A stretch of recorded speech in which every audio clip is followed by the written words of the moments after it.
Sommige Zeeuwen worden een beetje ongeduldig over het compensatiepakket voor de marinierskazerne. Waar blijft het nou? Dat en meer nu in het weekoverzicht van het nieuws in Zeeland. Kijk mee van dag tot dag. De zomer is deze week weer officieel begonnen en dat betekent natuurlijk hoogtijdagen voor ondernemers met campings, huisjes en hotels. Ja, na een coronajaar lijkt deze zomer weer redelijk normaal te worden, maar toch niet helemaal. De verwachtingen voor het hoogseizoen die zijn goed. Heel veel gasten die hebben toch de vakantie voor de komende zomerperiode bij ons geboekt. Dus ja, nu ook de codes in het buitenland weer van oranje naar geel en naar groen gaan. Zijn we positief gestemd over de zomer. Je hoort overal geluiden in de sector die echt heel positief zijn. Ja, goede verwachtingen. De wereld gaat weer een beetje open gelukkig. Dus we kunnen hopelijk ook wat zorgelozer vakantie vieren. Je ziet wel, we horen ook geluiden, Zeeland is volgeboekt. We hebben een peiling gedaan bij ondernemers. Niet representatief, maar laat wel zien dat echt nog niet iedereen volgeboekt is. De prognoses voor het hoogseizoen zien er dus goed uit.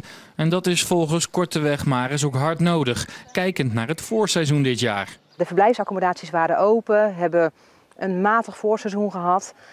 Dagrecreatie was eigenlijk tot voor kort nog grotendeels gesloten. Dus ja, voor hen was het voorseizoen eigenlijk afwezig nog. Ons voorseizoen was aanmerkelijk minder dan de afgelopen jaren. Beter dan vorig jaar, maar dat is niet zo heel moeilijk. Maar door de coronaprikkelen en ook door het mindere mooie weer de afgelopen periode ja, hebben we iets minder voorseizoen gedraaid. Het hoogseizoen moet het magere voorjaar dus weer goed maken. En voor alle sectoren geldt, er kunnen nog wel wat toeristen bij. Nou ja, je ziet in het algemeen dat campings en vakantieparken wat hogere boekingscijfers hebben. Dat met name hotels en groepsaccommodatie bijvoorbeeld nog wat achterblijven. Maar in alle sectoren zien we dat er nog hier en daar echt wel ruimte is. Zeeland zal tijdens het hoogseizoen heel goed bezet zijn. Maar voordat je kunt zeggen dat Zeeland vol zit, dan zitten ook al die leuke campings in het achterland zitten 100% bezet. En ik heb niet de indruk dat dat nu al het geval is. Wat wel een feit is dat er volgens de ondernemers en het kenniscentrum Kusttoerisme een verschuiving heeft plaatsgevonden in de herkomst van de gasten die een vakantie boeken. Uiteindelijk zijn er meer Nederlandse gasten naar ons gekomen. Heel veel gasten hebben ook vakantie in eigen land ontdekt. Dat vind ik een van de grootste positieve zaken aan heel de periode die we hebben doorgemaakt.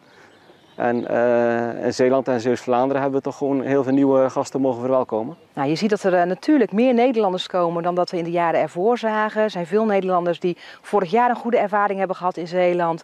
Of die afgelopen winter hebben gedacht, we kiezen voor veiligheid, we gaan voor een vakantie in eigen land.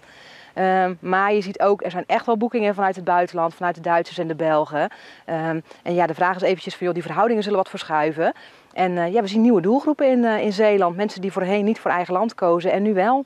Ondanks dat de ondernemers blij zijn met deze vooruitzichten, betekent dit niet dat ze financieel geen last hebben van de coronacrisis. De algemene opinie is namelijk dat het bij de meeste ondernemers nog minimaal een jaar duurt voordat ze weer wat vet op de botten hebben. We hadden hier eerst niks in Domburg, geen skatebaan, geen pumptrack zoals het is. Alles niks. En het is zeker leuk voor iedereen dat hier ook nu zoiets is. Op skateboards, skielers en fietsen vliegen de kinderen over deze pumptrackbaan in Domburg. Sinds de baan er nu een paar weken ligt is het hartstikke druk. Het idee voor het circuit lag er al een tijdje, maar de gemeenteraad vond het plan te duur. Met behulp van sponsoren is de baan er nu uiteindelijk toch gekomen. En het is een succes dus, zelfs nog voor de officiële opening. Hij is nog niet officieel geopend, maar dat zit er nog aan te komen. De gemeente die gaat een opening plannen en we proberen met nog wat bedrijven samen te werken. Dat er hier een leuke clinic kan komen van de mannen en meiden die het echt goed kunnen. Die kunnen even laten zien wat er allemaal mogelijk is. Op een zeiljacht voor de Zeeuwse kust zijn 21 illegale Albanezen opgepakt. Ze werden ontdekt tijdens een controle van de kustwacht. 2 mensen zijn gearresteerd voor mensensmokkel. En de passagiers zijn overgedragen aan de Immigratie- en Naturalisatiedienst. Het is al de tweede keer binnen 2 weken dat illegale Albanezen op deze manier worden aangehouden. In juni, begin juni, werden voor de kust van Vrouwenpolder nog 9 Albanezen aangehouden. Die waren onderweg naar Engeland. Het was feest bij het Integraal Kindcentrum Oude Vaart in Terneuzen. Maandag zijn daar de groene schoolpleinen geopend met onder meer een buitenleslokaal. Dat wordt gevierd met verschillende workshops. Een uilenband uitpluizen en nu de stukjes die je eruit hebben gehaald op een papiertje plakken. We hebben een bootcamp gedaan Erg leuk, ja. Vooral omdat je gewoon... Het is gezellig met z'n allen. En we moesten dansen en nog allemaal leuke dingen. En wat vond je nou het allerleukst? Dansen. De kinderen zien wel voordelen in een groener schoolplein. Omdat je dan veel leuker kan spelen en heel veel groener is. Het maakt het schoolplein wel vrolijker. En dat is ook beter voor de natuur en zo. Steeds meer scholen in Zeeland kiezen voor een groen schoolplein. Het Nollebos in Vlissingen lijkt definitief gered. Een meerderheid van de Vlissingse gemeenteraad ging dinsdagavond akkoord met een compromis. De discussie over het Nollebos loopt al zo'n 20 jaar. Restaurant De Kanovijver en sauna Zwanenburg in het bos zijn verouderd en willen uitbreiden om levensvatbaar te blijven. Maar hun plan voor 240 vakantiehuisjes in het Nollebos en het aangrenzende Westduinpark valt totaal verkeerd bij de Vlissingers. De gemeente zit klem. Er zijn beloftes gedaan aan de ondernemers. De protesten verharden zich in de loop der jaren. Zo worden uiteindelijk ruim 7000 protesthandtekeningen ingezameld. De vakantiehuisjes worden daarna geschrapt, maar andere onderdelen van het plan, zoals een hotel in het bos, bleven wel staan. De 2 zittende ondernemers in het Nollebos, restaurant De Kanovijver en het saunapark, mogen nu van de gemeenteraad vernieuwen en ook iets uitbreiden, maar wel op de plek waar ze nu al zitten. Een grote ondergrondse parkeergarage in het bos, ja, dat hoeft van de gemeenteraad niet meer per se. Maar niet iedereen is daar gerust op. Vanavond werd er gezegd, geen ondergronds parkeren, dat moet maar in de wijken eromheen. Nou, dat is leuk voor de mensen die daar wonen. En dan moet er een of ander zonnetreintje rijden van die parkeerterreinen naar de sauna toe. Nou, dat is natuurlijk een volkomen onmogelijke situatie. Maar er blijft nog ontzettend veel boven de markt hangen. Want er is dus gezegd van de bedrijven mogen binnen het bestemmingsplan uitbreiden. Maar willen ze meer, dan gaan we erover praten. Met andere woorden, een gang naar de Raad van State, die blijft nog steeds boven de markt hangen. En wij zullen dat ook zeker doen als dat nodig is. Volgens een aantal partijen in de Vlissingse gemeenteraad zitten tegenstanders van bebouwing in het Nollebos zitten die elkaar enorm op te jutten. Ze vertellen elkaar dat het nog steeds mogelijk zou zijn om 240 recreatiewoningen in het bos neer te zetten. En zo zouden er meer verhalen niet kloppen. Er wordt ook gesproken over hotels en weet ik het allemaal. Maar ja, maar die komt er toch bij het saunapark, een hotel nu, nou, toch? Ja, wil je dat een hotel noemen? Ik bedoel, in onze optiek is dat geen hotel. Het wordt 12 meter hoog. Ja, dat is net zo hoog als mijn huis, zeg maar. Dus het valt allemaal wel mee? Wij denken dat het prima geregeld is zo, absoluut. Er moet meer onderzoek worden gedaan naar de gevaren van het munitiedepot voor de kust van Zierikzee in de Oosterschelde. Dat zegt bomexpert Frank Barink. Staatssecretaris Visser van Defensie heeft het depot laten onderzoeken en stelt dat de plek geen gevaar oplevert voor de omgeving. Maar volgens Barink kan dat niet worden geconcludeerd, omdat 99% van het depot niet onderzocht zou zijn. In het depot is tot 20 jaar na de Tweede Wereldoorlog in totaal 30 miljoen kilo munitie gedumpt. Er zijn al jaren zorgen over het depot bij omwonenden, natuurorganisaties en bij experts. De Zeeuwse kust is populair. Zo populair dat hij van ANWB-leden een 8,2 krijgt. Alleen de Waddeneilanden scoren hoger. Nou, dat is een mooi resultaat, toch? Heel trots.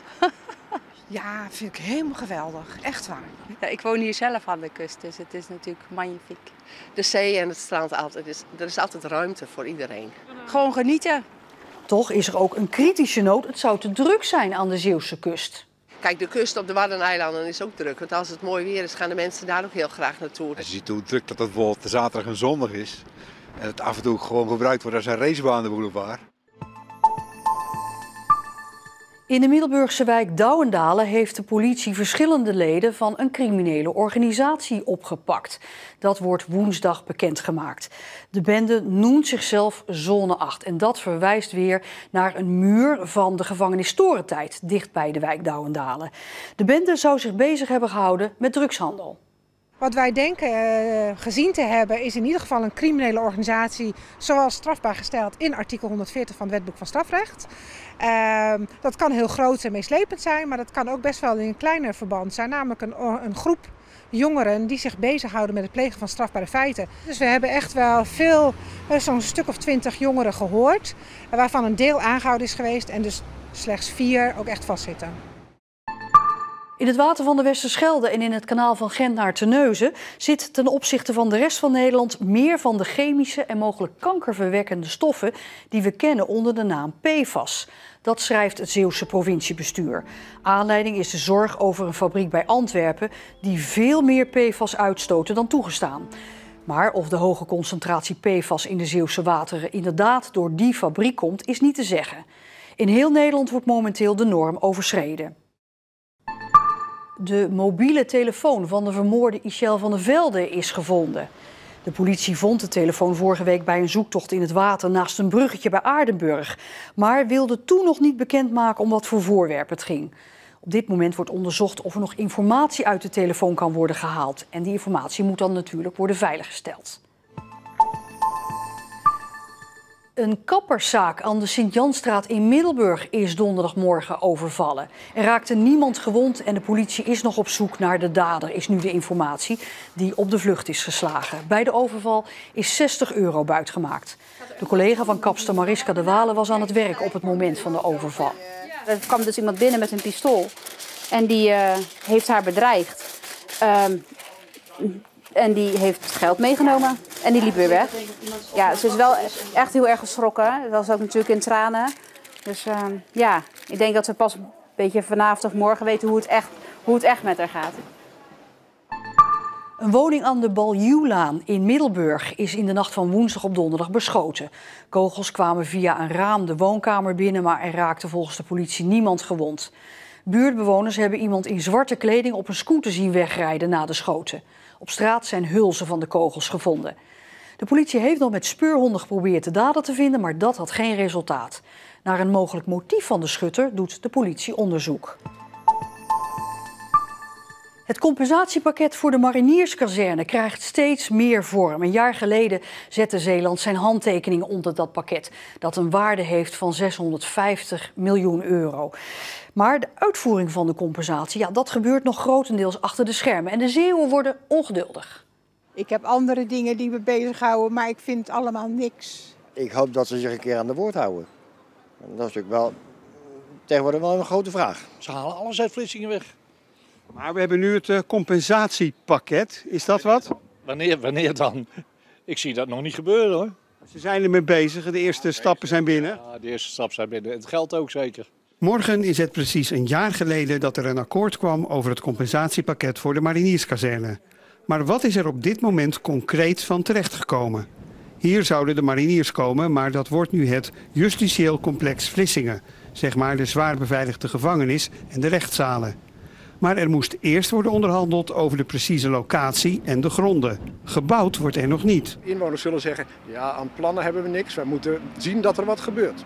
Maar een locatie vaststellen van een justitieel complex is echt wel een ding wat belangrijk is.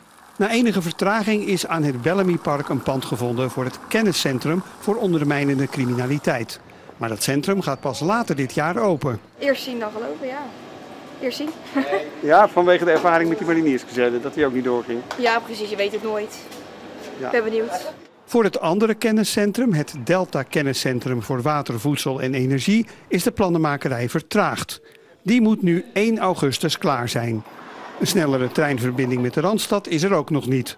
Maar die komt in december. Dat is wel heel belangrijk, want dat is het grootste probleem denk ik hier in Zeeland.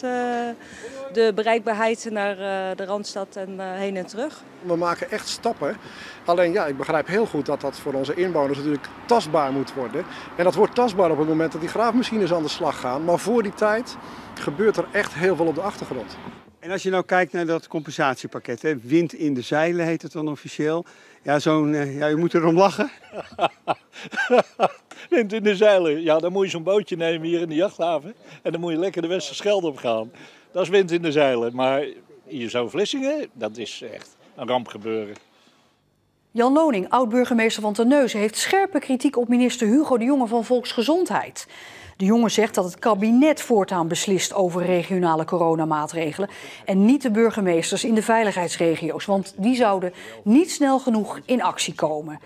Oud-burgemeester Lonink voelt zich diep beledigd en schrijft in een uitgelekt appbericht over de jongen: voor de zoveelste keer veegt hij zijn straatje schoon en weer vertelt hij onwaarheden. Een blamage en een aanfluiting, aldus Lonink in het appbericht. Lonink was als burgemeester van Terneuzen voorzitter van de Zeeuwse veiligheidsregio.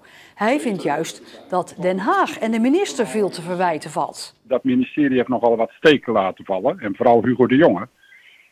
En met Grapperhaus hebben we altijd fantastisch een dialoog gehad. Maar Hugo de Jonge die is vaak aan het zenden. Dat steekt dat nu achteraf Den Haag het straatje een beetje wil schoonvegen en een zwarte piet neerlegt. Lonink vindt dat minister De Jonge voor zijn beurt praat. Eerst is een grondige evaluatie nodig. De Zeeuwse ziekenhuizen zijn met ingang van dit weekend meegegaan in de landelijke versoepelingen. Er mogen voortaan 2 mensen per keer op bezoek, al moeten die zich wel eerst via de website aanmelden. En daarnaast mogen de mondkapjes af, behalve op plekken waar mensen dicht bij elkaar komen of bij lichamelijke onderzoeken. Inwoners van de gemeente Sluis mogen hun woning 120 dagen per jaar gaan verhuren, heeft de gemeenteraad besloten. Officieel mag toeristische verhuur alleen op vakantieparken en in recreatiewoningen. Maar particuliere verhuur werd in Sluis altijd oogluikend toegestaan. Om dat te stroomlijnen lag er een voorstel dat inwoners hun huis 60 dagen per jaar mogen verhuren, zoals dat ook bijvoorbeeld in Zandvoort gebeurt. Maar een raadsmeerderheid in Sluis rekte dat op naar 120 verhuurdagen. Al heeft burgemeester Marga Vermuur gewaarschuwd dat zoveel dagen wettelijk niet zijn toegestaan.